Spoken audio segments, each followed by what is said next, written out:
Halo, selamat pagi. Saya Mark Nenggolan. Kita masuk ke video ketiga ya pada minggu kelima ini. Eh,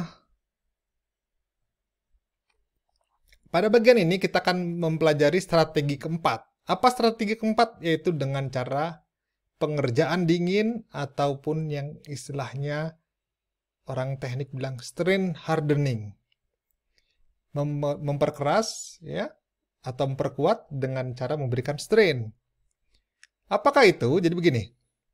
Kalau kamu ya misalkan memberikan strain kepada sebuah material itu dengan cara misalkan kamu tarik sampai dia berubah bentuk secara permanen, atau kamu bentuk ya forging sehingga dia berubah bentuk permanen, awalnya blank seperti ini lalu membentuk bulat misalkan ya, lalu di drawing ditarik seperti pembuatan kawat, itu akan membuat materialnya mengalami strain ya.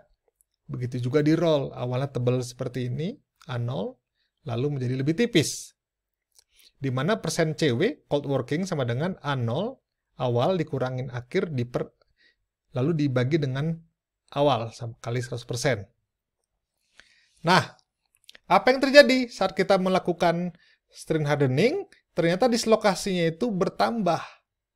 Kerapatan dari dislokasi bertambah. Ingat cacat ya dislokasi, jadi kerapatannya nambah.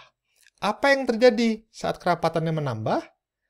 Ya, saat pengerjaan dingin, jadi temperaturnya di bawah rekristalisasi ya, kalau kita bilang temperatur kamar lah ya, walaupun sebenarnya nggak tepat, tapi untuk awam saya bilang gitu, karena ada material lain yang di temperatur kamar dia sudah rekristalisasi ya. Jadi kalau misalnya baja ataupun tembaga ya, kita roll, maka dia mengalami namanya cold working ya. Dampaknya adalah logam semakin lebih kuat. Di sini kita lihat dislocation density-nya ya, total dislokasi dalam bentuk panjang dibagi unit volume. Makin banyak dislokasinya, maka makin kerapatannya makin tinggi. Ini kategorinya. Bagaimana terjadi? Begini. Kalau makin banyak dislokasi saat ada gaya bekerja pada benda tersebut, maka bisa aja kemungkinan dislokasi jenis sama. Ini contohnya dislokasi sisi ketemu dislokasi sisi yang sama. Jadi ini atasnya ada, bawahnya kosong. Atasnya ini ada, bawahnya kosong, ketemu. Maka saling tolak-menolak. Ya, repulsion. Tapi kalau kasusnya adalah dislokasinya terbalik gitu ya, sama-sama sisi. Ini atasnya ada, bawahnya kosong. Yang ini kosong, ini ada, ketemu. Jadi saling menghilangkan ya. Jadi materialnya susunannya sempurna lagi. Tapi kalau ketemunya seperti itu, jadi dia saling tolak ya. Dengan kata lain, kalau dislokasi makin banyak, maka dislokasi satu dengan lain akan berinteraksi sehingga saling mengikat begitu. Ini gambar di sini, di gambar yang kita lihat bahwa misalnya low carbon steel ya tanpa dikasih cold working, kurvanya begini. Tapi kalau misalkan sudah di roll misalkannya lalu cold working 4%, kurvanya begini. Lihat. Ya, sigma yieldnya naik. Awalnya di sini, jadi di sini. Tapi keuletannya awalnya di sini ya ulet, tapi dia turun keuletannya. Jadi trade off. Kalau kekuatan naik, biasanya keuletan turun. Begitu juga kalau kita roll lagi ya, sampai dia mengalami 24% cold working, maka sigma yieldnya akan naik terus. Sampai sini. Tapi dia jadi materialnya cukup getas. Ya, jadi tidak ulet lagi. Makanya kalau orang roll, misalkan pabrik baja ngeroll, itu dia roll berulang, lalu misalkan sudah dia rollnya dalam proses cold working, itu harus dia panaskan dulu agar menghilangkan efek dari cold working tadi. Kalau nggak pecah, ya akan mengalami pecah, robek, ya itu nggak bagus karena mesinnya harus diberhentikan produksinya, lalu memproduksi produk cacat ya. Misalkan kita mau mengurangi dimensi ya, D0-nya 15,2 menjadi 12,2. Maka ya, kita lihat cold working-nya ya, diameter awal kurang diameter akhir bagi diameter awal, bisa karena kita tahu diameter ya. Kalau panjang juga bisa sama, panjang apa namanya? Akhir kurang panjang awal dibagi panjang awal gitu ya, sama aja. Nanti kita dapat melihat presentasi cold working ya.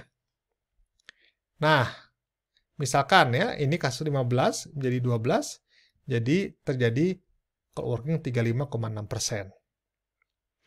Di mana posisinya? Lihat, 35 ini 60, 50, 35 di mana? 30, 35, mungkin di antara ini, ya. Tarik ke atas. Nah, dapat yield strength sekitar 300-an. Ya. Lihat. Lalu tensile strength ya, sigma U. Tarik dari sini 35, 340. Naik ya, awalnya dia 200-an jadi 340, ini awalnya sigma yield dari 100-an jadi 300. Keuletannya tapi turun, lihat. Awalnya keuletannya 40-an turun menjadi 7%.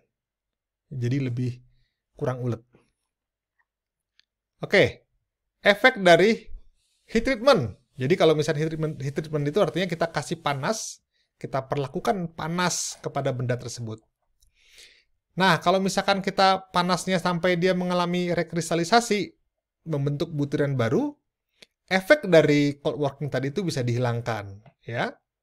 Jadi bisa dihilangkan.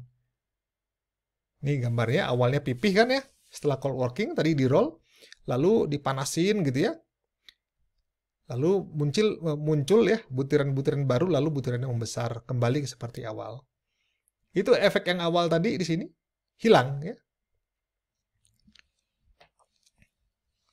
Nah, temperatur rekristalisasi itu antara 0,3 TM sampai 0,6. Ini dalam satuannya bukan Celsius ya, tapi tambah 273, tahu artinya ya? Jadi misalkan temperaturnya titik lelehnya 1000, titik leleh misalkan baja aja ya, 1535 misalkan ya, harus ditambah 273, baru dikali 0,3. Nah, itu di atasnya. Ya, contohnya 850 derajat, 900 derajat, bisa kamu hitung ya. Ya kita nanti bahasnya di kuliah berikutnya, tapi dia di antara ini. Nah, misalkan kita punya kasus diameter awalnya 10 mili, kita mau ubah menjadi 7,5 ya. Tapi jangan sampai kekuatannya itu tensile strength-nya nggak sampai kurang dari 380. Ya harus di atasnya. Keuletannya nggak boleh turun sampai 15%. Kalau kita langsung roll dari diameter kita tarik ya, ini kalau kawat itu tarik dari 10 mili ke 7,5, langsung tarik, maka terjadi kita memberikan cold working sebesar 43,8%. Apa artinya kalau tarik di sini? Lihat ini 420 sigma yield-nya bagus ya.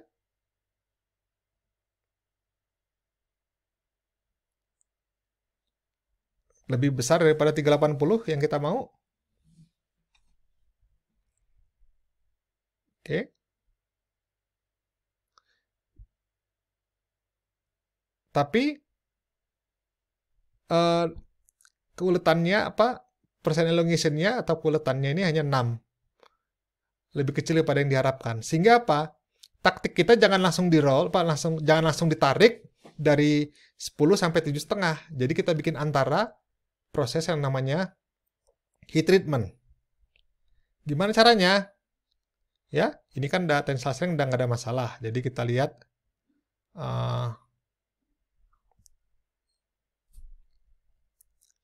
yang di faktor berikutnya, elongation-nya 15, kita dapatnya hanya berapa persen? Tadi 6% atau berapa persen? Lupa tadi, kecil. Nah, caranya gimana? Kita lihat angkanya ya. 380. Ya, 380 di sini. Tarik sini kan dapat angka 12. Artinya kan dia harus lebih besar daripada 12. Lalu yang keuletannya tarik 15 kan dia batasin, nggak boleh kurang dari 15, artinya tarik ke sini. Nah, di antara dua ini kita bisa lakukan proses cold working heat treatment. Jadi misalnya kita ambil 20. Jadi kita awalnya awalnya kan dia 10 mili, lalu kita turunin jadi dikasih pengerjaan dingin 20% cold working. Jadi diameternya bukan ke 7,5 tapi ke sekitar 8,39.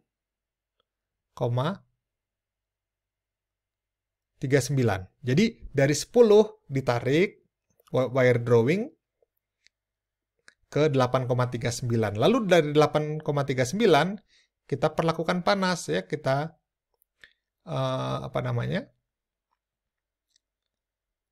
kita lihat nih kekuatannya. Bentar ya, kayaknya kelewatan.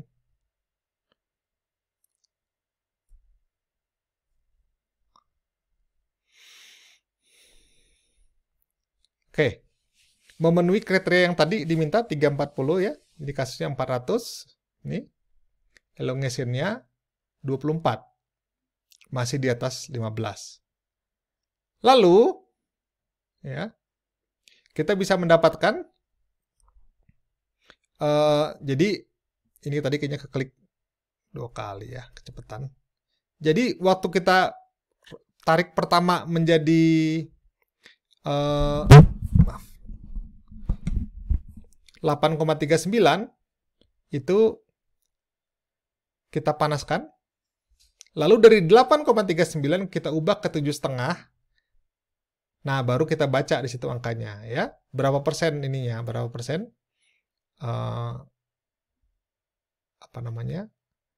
Cold working-nya. Gitu. Nih. Cold working-nya hanya 29,6%. Ya, sisanya. Jadi tinggal kita lihat aja di sini. Aman ya. Oke. Summary ya. Kekuatan itu dapat ditingkatkan dengan cara mencegah atau menghalangi pergerakan dislokasi. Lalu cara strategi memperkuatnya adalah memperkecil butir, memberi campurannya solid solution strengthening, campuran dengan logam lain, lalu membuat precipitate hardening ataupun yang terakhir cold working. Oke, begitu saja kuliah pada hari ini. Saya Marit Nenggolan. Sampai jumpa.